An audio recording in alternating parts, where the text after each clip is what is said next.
Okay, these last two sections should go a little bit faster, I hope, than the last one. All right, the dimension of a vector space. So the dimension of the vector space is telling us what the least number of vectors it is that it takes to make up the basis, right? So we said the basis is the smallest number of vectors that I could possibly use that would describe all of the vector space. And so the dimension of that is how many vectors does it take?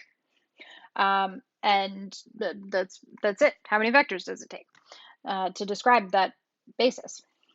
This theorem here, this is a fun one, and hopefully it kind of well, okay. This one here is an interesting one to sort of wrap your head around. In a very subtle way, what this first theorem is saying is that if the number of vectors is greater than the number of elements, then these things are linearly dependent. Then the vectors are linearly dependent, which if we go back to our old friend, the invertible matrix theorem here, that should kind of make sense, right? Because for them to be linearly dependent, let's try that again, linearly independent, A needs to be invertible matrix, which means A needs to be an n by n matrix. And if I have more vectors than I do elements, that means that I have an n by m matrix, which is therefore not invertible. So therefore, the columns are not linearly independent, which means that they're linearly dependent. So however many vectors it takes to make the basis, if I add one more vector, it's no longer a basis, is sort of what this is saying. This next theorem, though, says that our vector, the basis, contains exactly n vectors. So it kind of follows from that last one that said if I have too many vectors, then they're linearly dependent. And if they're linearly dependent, then it's no longer a basis. And if you saw from that, if you think back to the very, very first and second video, when we were talking about the bases of R3 all had 3 elements in them. Right, so R3 has, I need 3 vectors to describe a basis for R3. And if I have any more than that, they are no longer linearly independent. It's no longer a basis. Basis. There we go. All right. The next one is some definitions that just say that if my V is spanned by an infinite set, then it's finite set, then it's finite dimensional. The 0 vector space has a dimension of 0. And if V is defined by a finite set, an infinite, this should say infinite set, then V is infinite dimensional. So a 2-dimensional vector space means that the basis that makes up that vector space, or that defines that vector space, only has 2 elements in it. All right, we're going to go back to this idea of span and vector spaces, and it's fun. Okay, so we're going to let H be the span of vector 1 and vector 2. So we want to find a basis for H and the dimension of H. So we already have part of the definition here, right? So in order for us to have a basis, we have to have 2 things going for us. One of those things is that the elements need to be linearly independent.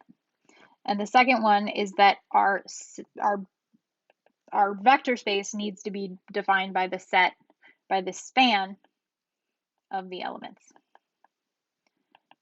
Right? So whatever elements that are linearly independent, if I take the span of them, that should represent our H. So we have number 2 going for us already in order for finding this basis. The next thing we need to do is figure out we need to verify that these 2 things are linearly independent. So if we take our vectors here, oh goodness. are 3, 6, 2, negative 1, 0, 1, and we augment it with 0, 0, 0, right? So another way to define linear independence is that AX equals 0 has only the trivial solution. So this is what we're gonna fall back on anytime our A is not a square matrix. If our A is a square matrix, then we're going to fall back on our invertible matrix theorem to make a lot of these claims. But if it's not, then we're going to fall back on the fact that for them to be linearly independent, the homogeneous equation has to only have the trivial solution. All right. Tired of the red yet? So, all right. So if I augment this, if I do my stuff here, we get this lovely matrix here, which is fine, right? Because I don't actually have any free variables, right? I have a pivot in every single column. So because of that, I have no free variables, which means that I have only the trivial solution, which means that these are linearly independent. So therefore, our basis for H is the set that contains V1, 3, 6, 2, and V2, negative 1, 0, 1. And its dimension is the number of elements in that set is 2. So this is a two-dimensional basis. Ta-da! All right, our next example. Guys, I need to get some sleep. All right. This one's going much faster.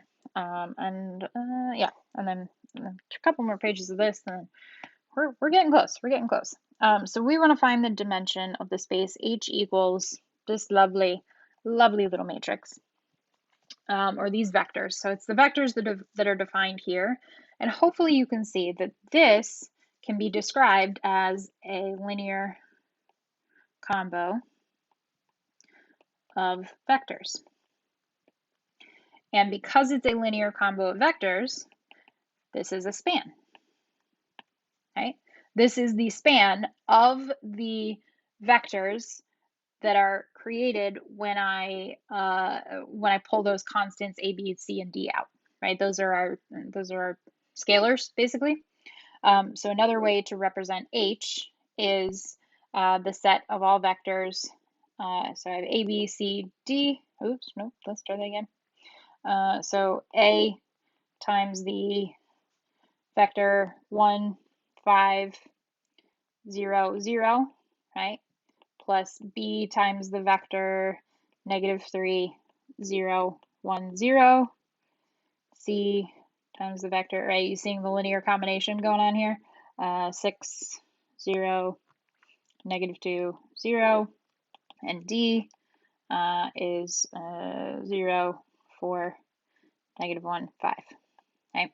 So what I need to be able to show here is I need to, I know that they're the span, but I want to make sure that that span doesn't have extra things. So, right, does it make sense? So I could define H. So H is equal to the span. I'm going to call this V1, V2, V3, and V4, right? Because this right here, hey, look, it's a linear combination. So H right now is equal to the span of V1, V2, V3, and V4, right? But I need to, in order to talk about the dimension, I need to know what the basis is, right? So to get the dimension, because the dimension is based on the basis, I need the basis. So again, I need to make sure that those two things are covered. So I have number 2 covered. I know that that's the span, but that might be too much, or it might be just enough. So now I need to check to see if these things are linearly independent or not. 1, 5, 0, 0, negative 3, 0, 1, 0, 6, 0, negative 2, 0, and 0, 4, negative 1, 5, right? Now, if I augment this with 0, 0, 0, 0, remember this right here, the solutions to this or if I, in fact, I don't even need to augment. Well, I mean, I can augment it with the 0, 0. But yeah. In fact, I really don't even need to keep going here. Hopefully you can kind of see, without even continuing to do this and see what happens. It's pretty obvious. Do you look at those two? -3 to 6, 0 to 0, 1 to -2, 0, 0. If I take v2 and I multiply it by -2, I get v3. So what that means is that I can eliminate v3 from my span. And if I eliminate that from my span and eliminate it from my list of elements in my set, then I now have linearly independent things. Well, I might not, but if I get rid of this guy, so see you later, don't need you. I still need to check that these things are linearly independent, and hopefully you can kind of see that that's the truth. If I augment this matrix without that column in it, you'll see that I get 1, -3, 0, 0, 1, -1, 0, 0, 1, 0, 0, 0. And this tells me that I have a pivot position in every single column. And because I have a pivot position in every single column, I have no free variables. So no free. So therefore, those three, v1, v2, and v4, are linearly independent. And because they're linearly independent, and all three of them would make up the same span, right? So this span is the same. The span of v1, v2, v3, and v4 is the same as the span of v1, v2, and v4, because we can prove that v3 is a linear combination of v2.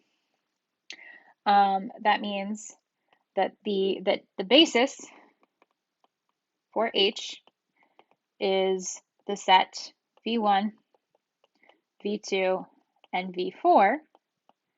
And because my basis has 3 elements, that means that the dimension of H is 3. All right, one more video on this topic, and we'll talk about rank, and we are done.